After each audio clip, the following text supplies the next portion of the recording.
Okay, ladies and gentlemen, we're about to begin. My name is Richard Pyatt. I'm the Communications Manager for Utah County. I'm working with the Utah County Attorney, Jeff Gray, as he handles this case and as the county deals with the publicity surrounding this case. We appreciate your being here. Jeff will enumerate the charges and detail what the county's findings are up to this point, and then he will take questions. The number of questions may be limited, however. I may cut it off. I may assist him in helping to pick the people who are asking the question. We just ask that you keep the questions to the process of what we're talking about and refrain from asking questions that speculate or get into the political dynamic of the case. For Utah County, this is a murder case, and we're trying a murder case. We're trying to keep the questions to that, but I understand that you're under pressure and have a lot of different questions, and we'll try to answer them. We're joined today by our sheriff and our prosecution team and our county commissioners. Jeff is going to be the only one speaking right now, and I'll introduce right now County Attorney Jeff Gray.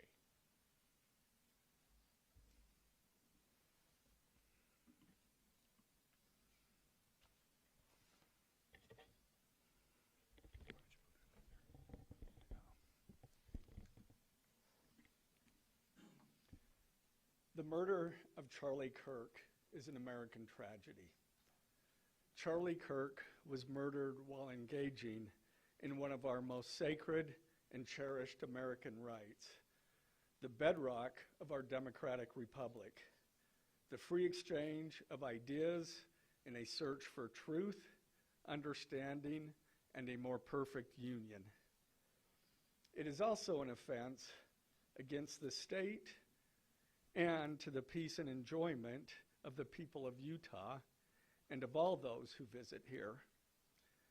But Charlie Kirk's murder also strikes a more personal and intimate chord.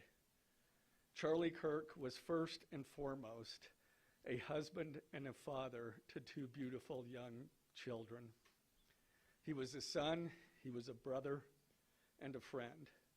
Like all murders, the senseless and needless taking of Charlie Kirk's life has shattered the lives of those he loved and those who loved him. To Charlie's wife, Erica, his two young children, his parents, his family, and his friends, I express my sincere condolences and offer my heartfelt prayers on your behalf. I also want to express my concern for everyone who was at Charlie's Turning Point USA event at the Utah Valley University, and all who have been impacted by this tragedy. As county attorney, I am charged with bringing justice to those who offend our laws. I am charged with bringing justice for those who are harmed.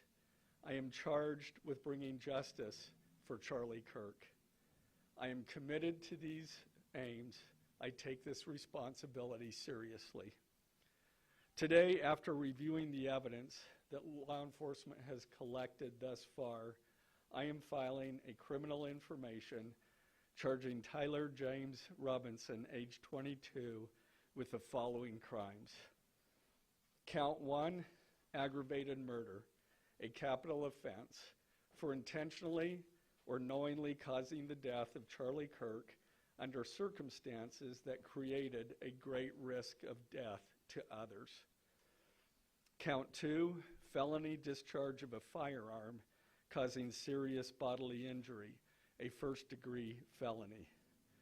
The state is further alleging aggravating factors on counts 1 and 2 because the defendant is believed to have targeted Charlie Kirk based on Charlie Kirk's political expression and did so knowing that children were present and would witness the homicide.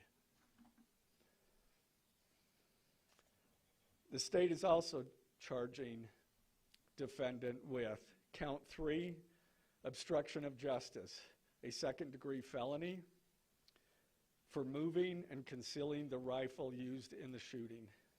Count 4, obstruction of justice, a second-degree felony for disposing the clothing he wore during the shooting. Count 5, witness tampering, a third-degree felony, for directing his roommate to delete his incriminating texts.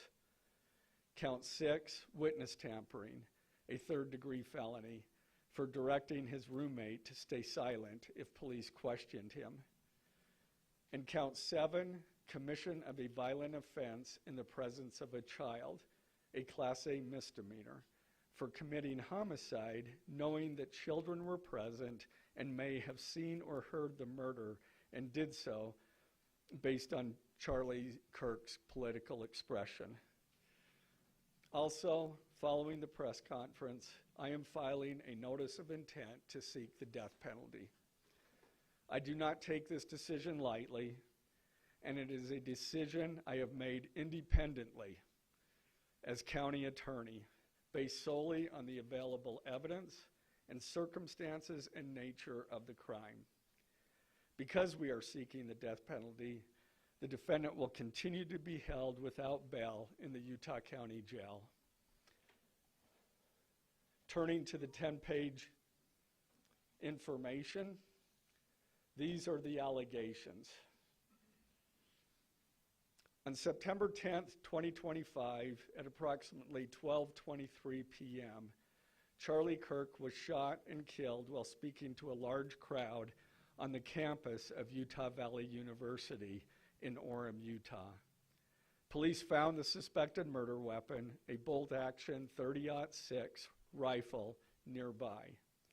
Over the next approximately 33 hours, police conducted a manhunt for the shooter until the evening of September 11th, 2025, when Tyler James Robinson surrendered to police at the Washington County Sheriff's Office.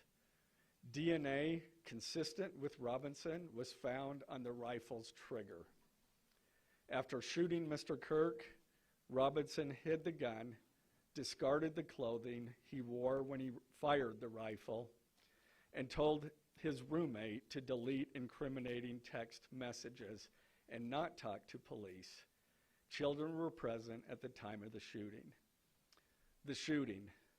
Turning Point USA, a nonprofit organization founded in 2012 by Charlie Kirk, organized a public outdoor event to be held at noon on September 10th, 2025 at UVU.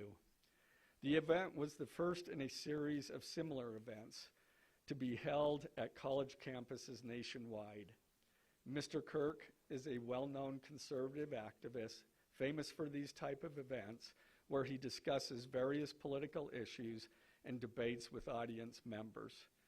His events and comments have garnered a significant number of supporters and drawn the ire of many who disagree with his political views. The event at UVU was announced far in advance and garnered significant publicity and interest. Consequently, several hundred people attended. Mr. Kirk was interacting with the crowd before the event officially got underway. Then, at approximately noon, Mr. Kirk seated himself under a portable canopy behind a table and microphone.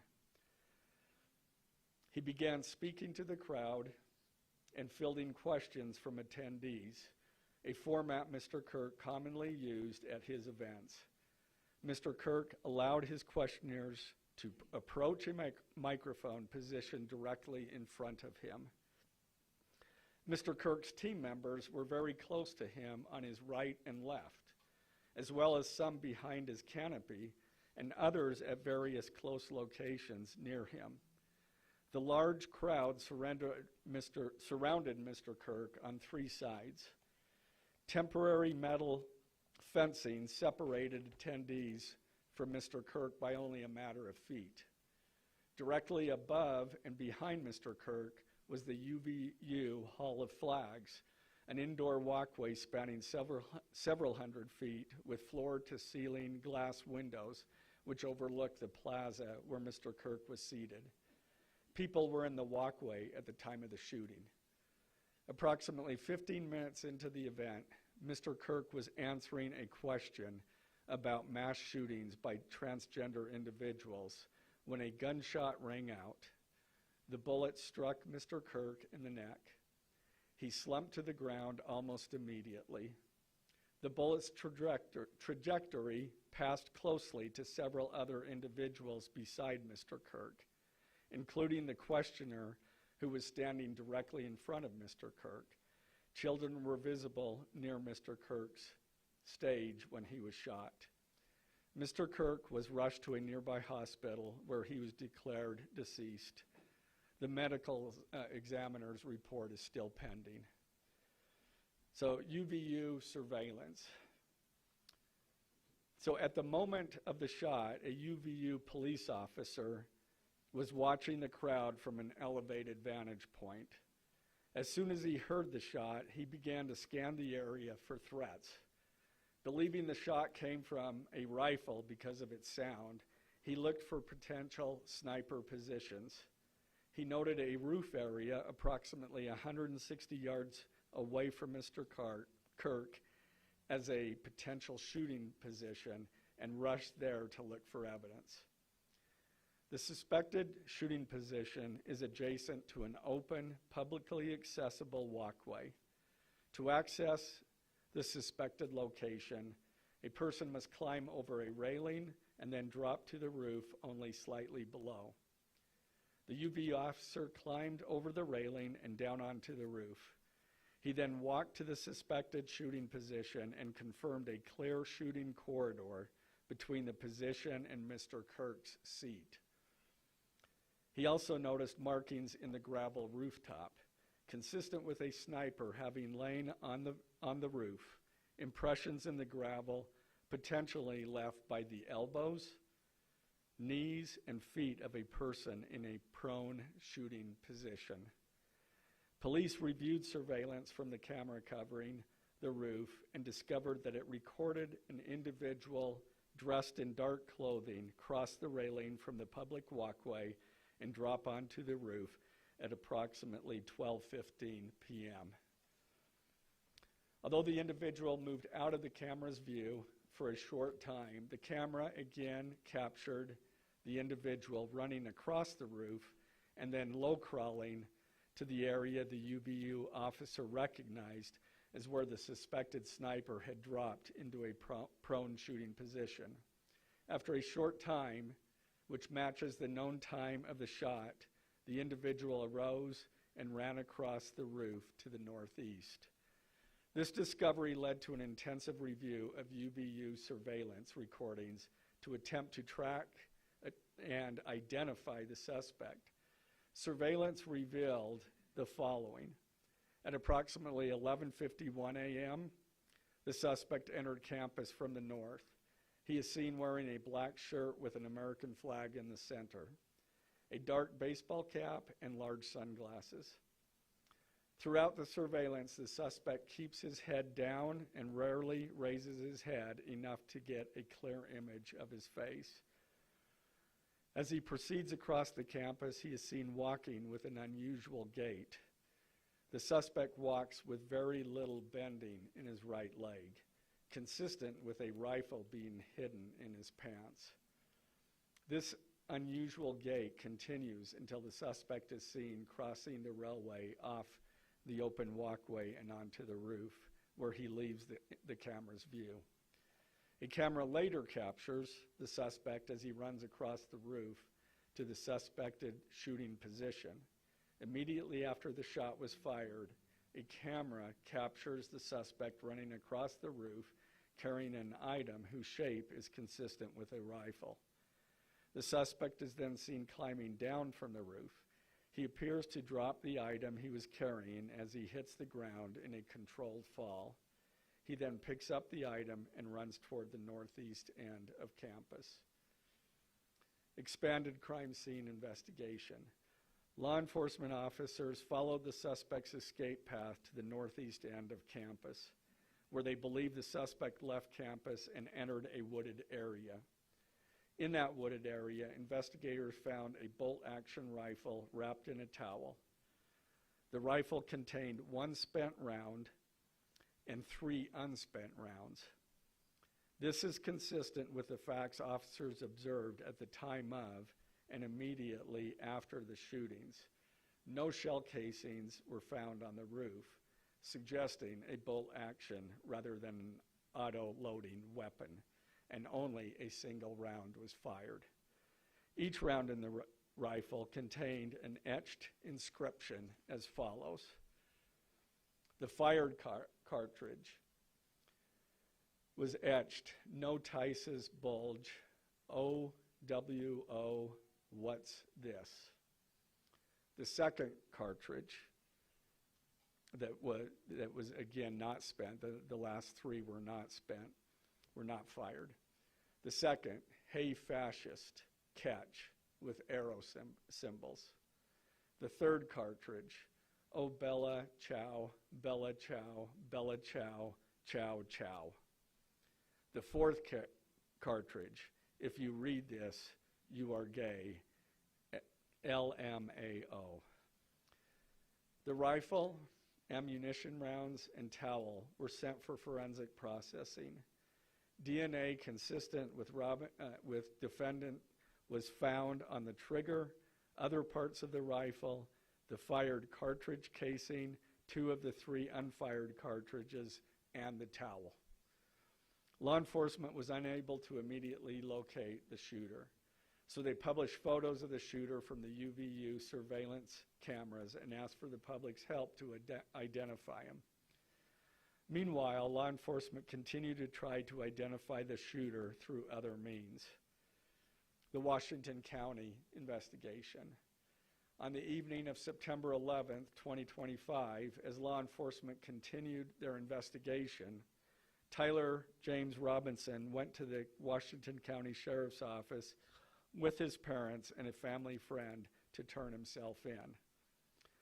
Robinson's mother stated that the following to police.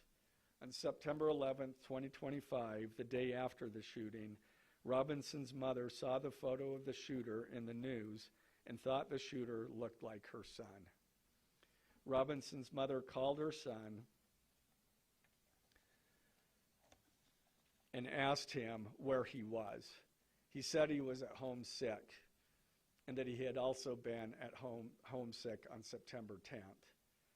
Robinson's mother expressed concern to her husband that the suspect shooter looked like Robinson. Robinson's father agreed. Robinson's mother explained that over the last year or so, Robinson had become more political and had started to lean more to the left, becoming more pro-gay and trans rights oriented. She stated that Robinson began to date his roommate, a biological male who was transitioning genders. This resulted in several discussions with family members, but especially between Robinson and his father, who have very different political views. In one conversation before the shooting, Robinson mentioned that Charlie Kirk would be holding an event at UVU, which Robinson said was a stupid venue for the event. Robinson accused Kirk of spreading hate. Robinson's father reported that when his wife showed him the surveillance image of the suspected shooter in the news, he agreed that it looked like their son. He also believed that the rifle that police suspected the shooter used matched a rifle that was given to his son as a gift. As a result, Robinson's father contacted his son and asked him to send a photo of the rifle. Robinson did not respond. However, Robinson's father spoke on the phone with Robinson. Robinson implied that he planned to take his own life. Robinson's parents were able to convince him to meet at their home. As they discussed the situation, Robinson implied that he was the shooter and stated that he couldn't go to jail and just wanted to end it. When asked why he did it, Robinson explained there is too much evil and the guy, referring to Charlie Kirk, spreads too much hate. They talked about Robinson turning himself in and convinced Robinson to speak with a family friend who is a retired deputy sheriff. At Robinson's father's request, the family friend met with Robinson and his parents and convinced Robinson to turn himself in. The family friend spoke to police and reported telling Robinson that it would be best if he brought all evidence with him to the sheriff's office to avoid police having to search his parents' home. The friend also asked Robinson if he had any clothes that were related to what he did. Robinson replied that he had disposed of the clothes in different areas. The roommate. Police interviewed Robinson's roommate, a biological male who was involved in a romantic relationship with Robinson. The roommate told police that the roommate received messages from Robinson about the shooting, and he did provide those messages to police.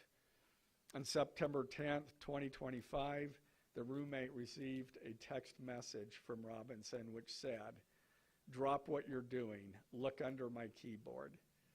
The roommate looked under the keyboard and found a note that stated, quote, "I had the opportunity to take out Charlie Kirk, and I'm going to take it." Police found a photograph of this note. The following text exchange, then took place. After reading the note, the roommate responded, "What? You're joking, right?" Robinson, "I am still okay, my love, but am stuck in Orem for a little while longer yet. Shouldn't be long until I can come home, but I gotta grab my rifle still. To be honest, I had hoped to keep this secret till I died of old age. I am sorry to involve you." Roommate, "You weren't the one who did it, right?" Robinson, I am. I'm sorry." Roommate, "I thought they caught the person." Robinson, "No, they grabbed some crazy old dude, then interrogated someone in similar clothing. I had planned to grab my rifle from my drop point shortly after, but most of that side of town got locked down. It's quiet, almost enough to get out, but there's one vehicle lingering." Roommate, "Why?" Robinson, "Why did I do it?" Roommate, "Yeah."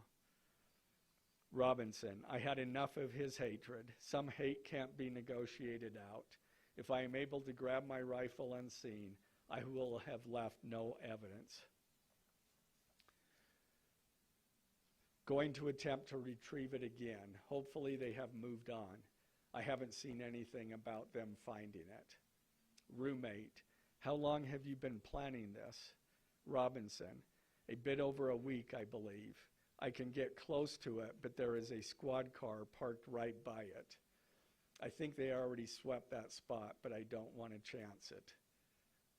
Robinson again, "I'm wishing I had circled back and grabbed it as soon as I got to my vehicle. I'm worried what my old man would do if I didn't bring back Grandpa's rifle. IDEK if it's had a serial number, but it wouldn't trace to me. I worry about prints. I had to leave it in a bush where I changed outfits. Didn't have the ability or time to bring it with. I might have to abandon it and hope they don't find prints. How the F will I explain losing it to my old man? Only thing I left was the rifle wrapped in a towel. Remember how I was engraving bullets? The F in messages are mostly a big meme. If I see notice bulge UWU on Fox News, I might have a stroke all right. I'm going to have to leave it. That really effing sucks. Judging from today, I'd say Grandpa's gun does just fine, IDK.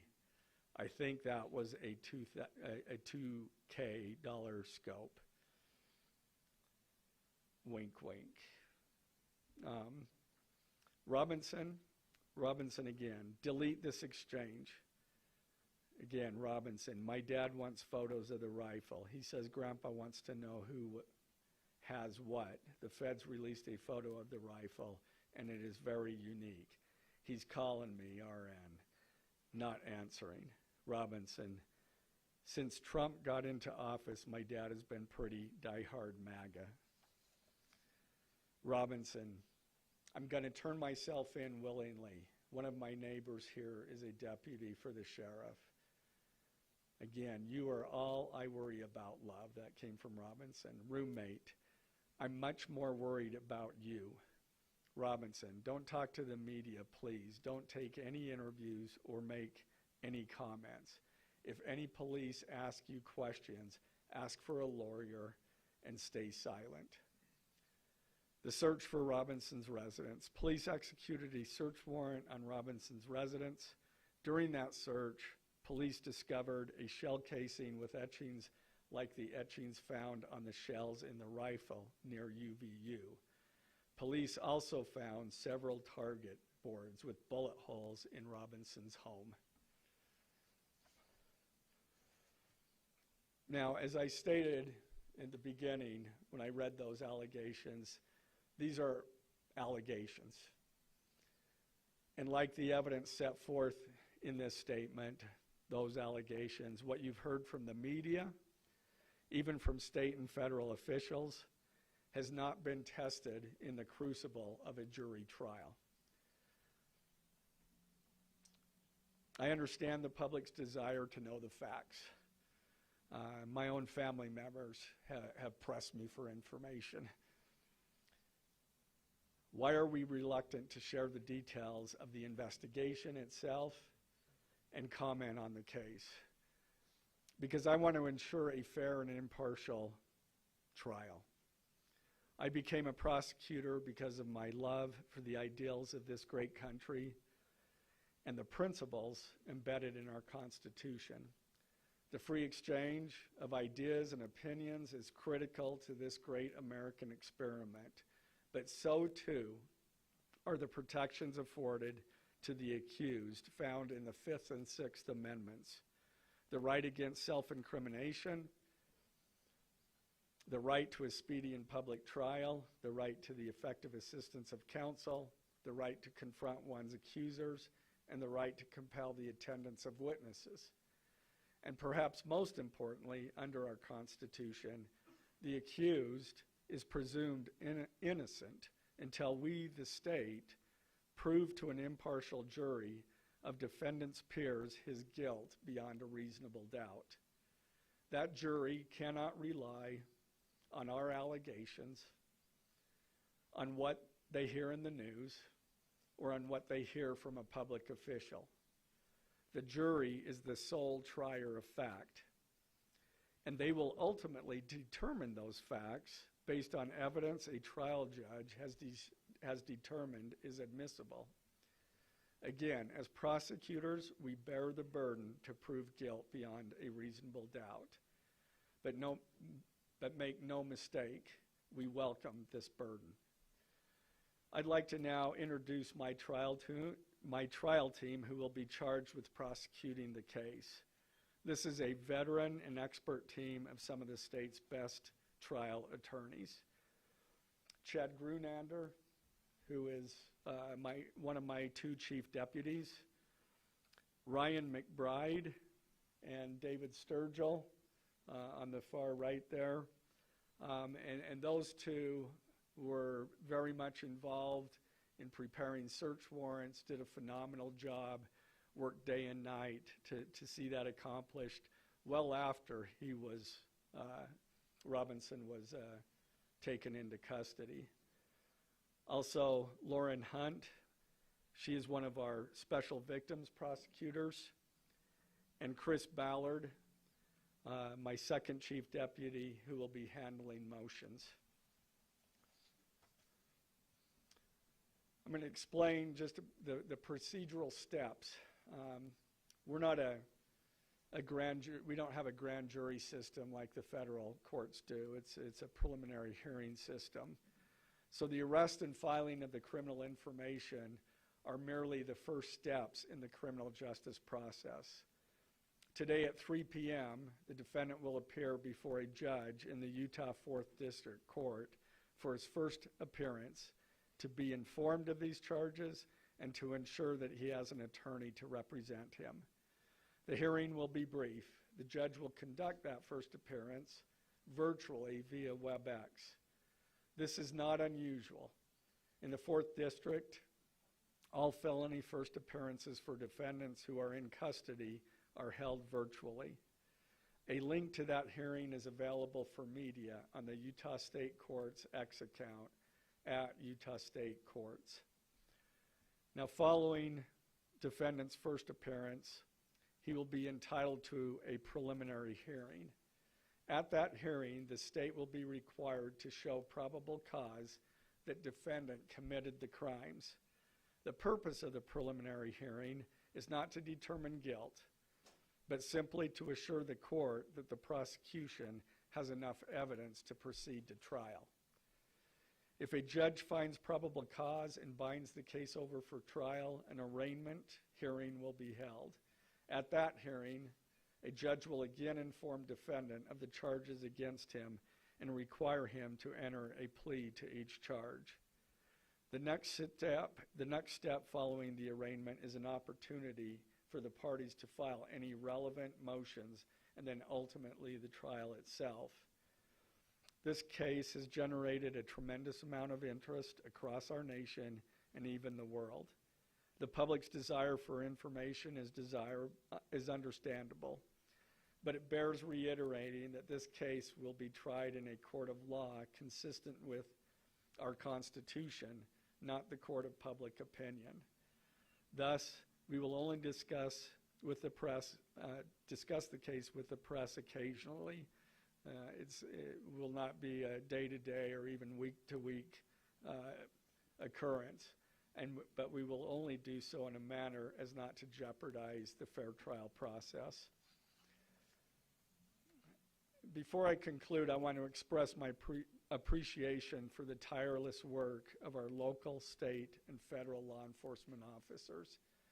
They have an extremely difficult, dangerous, and often thankless job. I'm proud to acknowledge the exceptional work they do every day, and particularly their work on this case. It was truly a marvel to witness. Their skilled work and dedication have brought us to this point. I'm also grateful for the leadership demonstrated by Bo Mason, the Commissioner of the Utah Department of Public Safety, FBI Special Agent in Charge Rob Bowles, Utah County Sheriff Mike Smith, our local police chiefs, and Felice John Vitti, the acting U.S. Attorney for the District of Utah. I'm also grateful for the support of our Governor, Spencer Cox, and our Attorney General, Derek Brown, who is standing behind me today and has offered his support and resources as we proceed to trial. Finally, I want to thank our Utah County Commissioners, Amelia Powers Gardner, Brandon Gordon, and Skylar Beltran.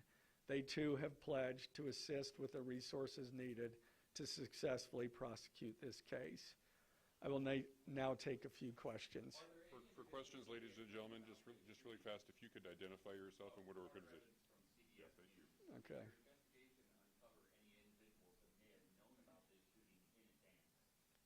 They are still looking into it. It's an undergoing investigation. So is that a possibility? They haven't ruled that out. Ed Lavendero with CNN.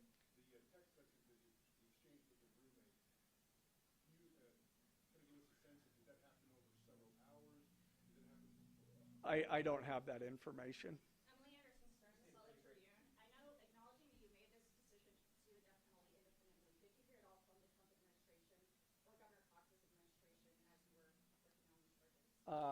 I talked to officials from both administrations, but I was not pressured to make a decision. I understood their feelings on it because it was in the news, but we didn't really discuss that. Mr. Gray, the FBI director. Do you have any indication that transgender issues played a role in the motivations for this shooting? I'm going to stick to what I just stated in my public, in our information. I think that is pretty much set forth there. Mr. Gray, Ben Winslow, Fox 13 News. Just asking, are you planning to file additional charges against anyone else in connection with this? Again, we don't have any information at this point of additional suspects, but I know that our law enforcement agencies are continuing to follow leads. Mr. Gray, the FBI director today said that you are, quote, or that other people, a number of people are being investigated and interrogated. So it seems that there are people who might Yeah, I'm not, That the suspect was a lone wolf, or could this be part of a? I can't comment on that. I'm not aware of all their investigation. I just know that these agencies are continuing to investigate this case and follow all leads. And it's a big with BBC News. Would like to know, how does this possibly interface with any federal authorities? That's up to the feds. They have different charges, and they're reviewing the evidence. And after they review the evidence and the law, they could file charges, but I'm not privy to exactly what they're looking at. Dennis, how big with the BBC? You spoke a lot about text messages with the roommate. The governor previously said the roommate is cooperating, but could we see charges against the roommate? Again, I'm not prepared to answer that question.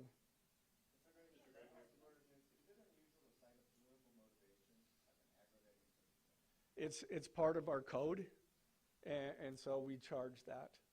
And Mr. Gray, Jim Sumac with KUTV, for those that aren't of a legal mind, is this a confession, the text messages? Is that legally a confession? And is he cooperating since he's been taken into custody? Ultimately, a judge will determine that at trial. And cooperation, has he spoken at all? Has he been cooperating since he's turned into? Again, I'm not going to comment on that. I think that any statement at all. Okay. What more can you tell us about the suspect's time online that some say radicalized him?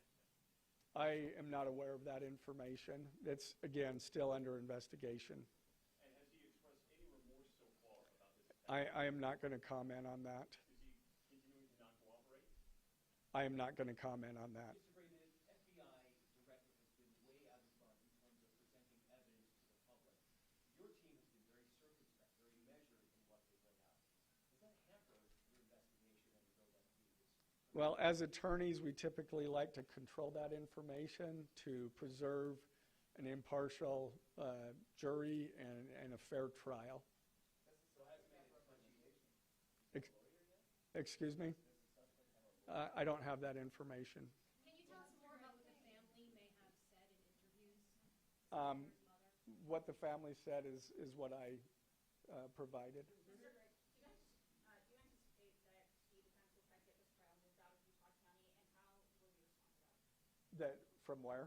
From Utah County? That the defense will be from Utah County? That they will try to get the trial moved to different locations? I couldn't predict what they're going to do. You say, is there any evidence to suggest that the timing of the shot and the question that was asked about mass shooting transgender, is that more than coincidence? That will be for a jury to decide. Mr. Gray, are you confident that the roommate had no part of this attack whatsoever? Again, I'm not going to comment on the evidence. But the evidence so far, does it show any involvement? Again, I'm not going to comment on other than the facts that or the evidence that we've gathered so far. The mention of the DNA here in the press conference jeopardized his right to a fair trial? I don't believe so. This is part of a public document that we have to file as we file a criminal information. We have to file a probable cause statement. That's a public document, and so we're comfortable with that. Are his parents and the roommate still cooperating? I'm not going to comment on that either. The FBI has said that this suspect had a hatred of Kirk. What else can you share about that? I can't share any more than what I've already said. This was an incredibly precise shot. Do you have any evidence that he went places to practice or had practiced movements before the shooting that's given you insight into how he prepared? The evidence that I'm willing to share is what I just read in our statement, and it's in the Ladies and gentlemen, information. I'm afraid we're going to have to cut it off there. Okay. If you could just Yeah. answer, did you consult Eric Kirk about seeking the death penalty? I'm not going to comment on that. Okay, thank you, ladies and gentlemen.